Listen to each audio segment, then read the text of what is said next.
grief that's the hardest. The years, 17 years, in and out of hospital, on and off different meds, missing my sister's wedding, Nadia's funeral. You don't get that back. Years before that, numb. This is my life. You've stolen it. My whole life thinking it was me, something wrong with me, and you're just a little cog in a huge machine set up to affirm that and affirm it and affirm it. You can write that down in your notebook. What you're going to go for. Paranoia. Thinks there's a machine controlling everything. Delusions. I just wish I'd known earlier. Realised sooner. It's not me. It's you. All of you. It's you. Ha! It's like, it's not you, it's me, but the other way round, like a bad scene from EastEnders. It's not me, it's you. I'm breaking up with you because you are evil.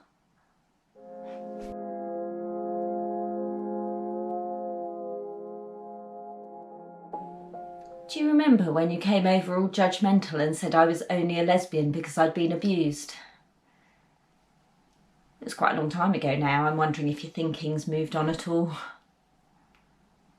I mean, there might be an element of truth to it, but that wasn't really for you to say, and definitely not in the way that you said it.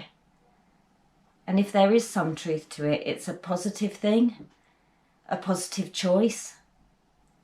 I ran away from loads of shit to feminism, and the choice to love only women was part of that, so I didn't say anything at the time, but can you not see how utterly weird it is that in this whole scenario somehow you managed to make my sexual preferences problematic? I'd been abused. I needed to hear from you that that was a problem. That he shouldn't have done that. That actually it was amazing that I'm able to have intimate relationships. We could have celebrated together the total and utter victory of my frequent orgasms. You can write that down. What you're going to go for. Disinhibition. What you're waiting for. Do you need me to spell it for you?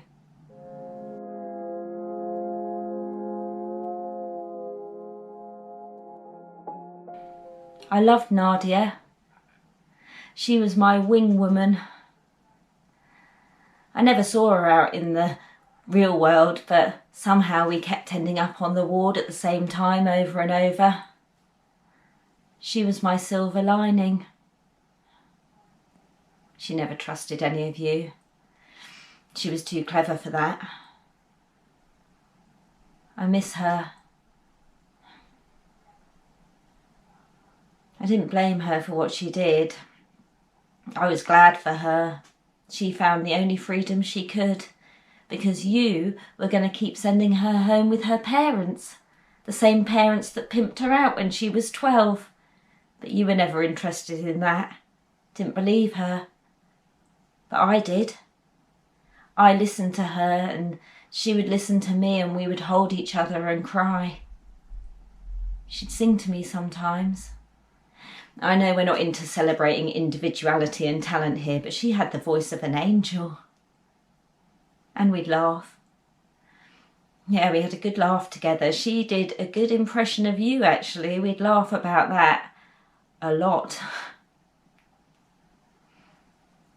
The day after she died, I was crying, and the psych nurse came over and said, "Don't cry over that silly girl." Silly, selfish girl, she called her. She was 43. She said, "Didn't she think of the staff?" And she said, "Didn't she think of her poor parents?"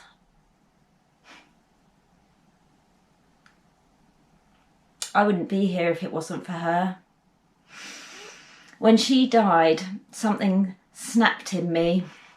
It hurt so much, and I blamed you, all of you. And something came over me like vengeance. And I think it was the first time in my life that I actually wanted to live.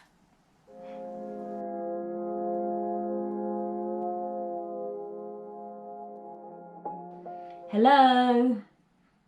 Hello? Oh my God, you're so blank. Is this the picture of wellness that we're all supposed to aspire to? Because if it is, you can keep that. I am not holding out to be an expressionless personality vacuum anytime soon. You better get your notebook out, because I have got some questions which must be a symptom of something, probably. Like, is this you being professional? Is you being really cold somehow supposed to help me? Or is it boundaries? Because I wouldn't want to cross any boundaries. But if you can't hold boundaries and be warm and humane, does that make you bullshit?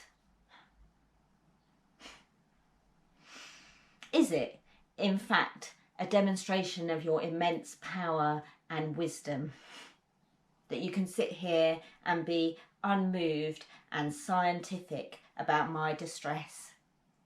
You're completely uninterested in why I feel the way I feel. I mean, you've literally never asked me.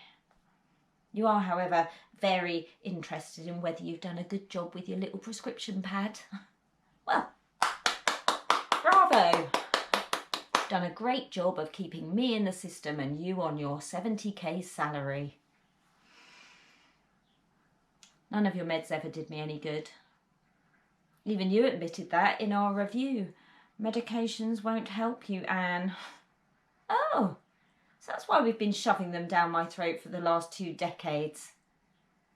And then I ended up apologising because I walked out.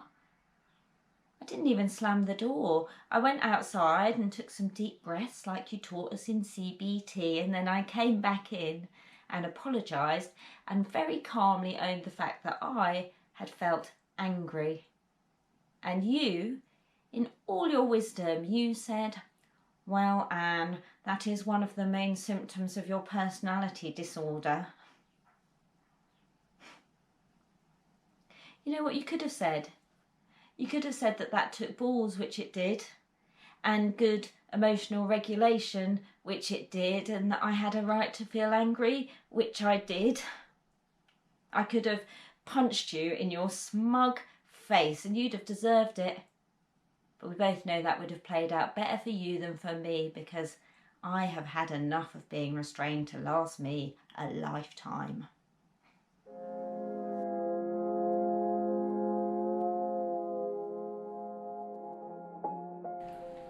As well as Nadia, it was the internet that saved me. I'd been off meds for about a year and there was this little seed in me growing, and I was like, hang on a minute, what's going on doesn't make any sense. It doesn't fit.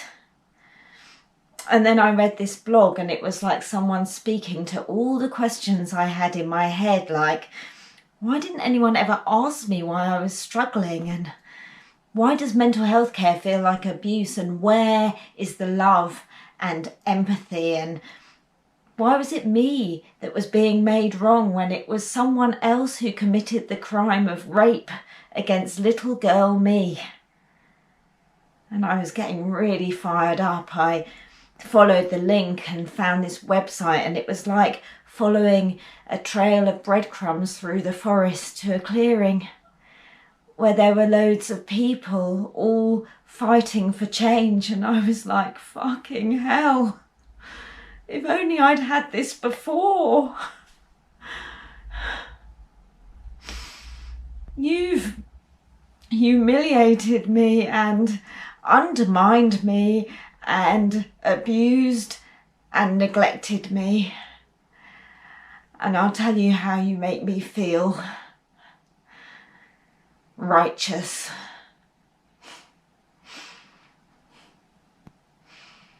We're done.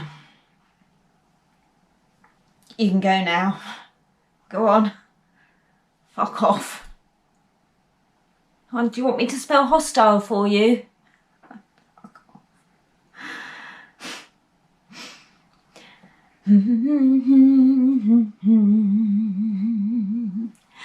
Da da da da da da. Doing me oh so wrong. Thought that my pride was gone. Oh no. Something inside so strong.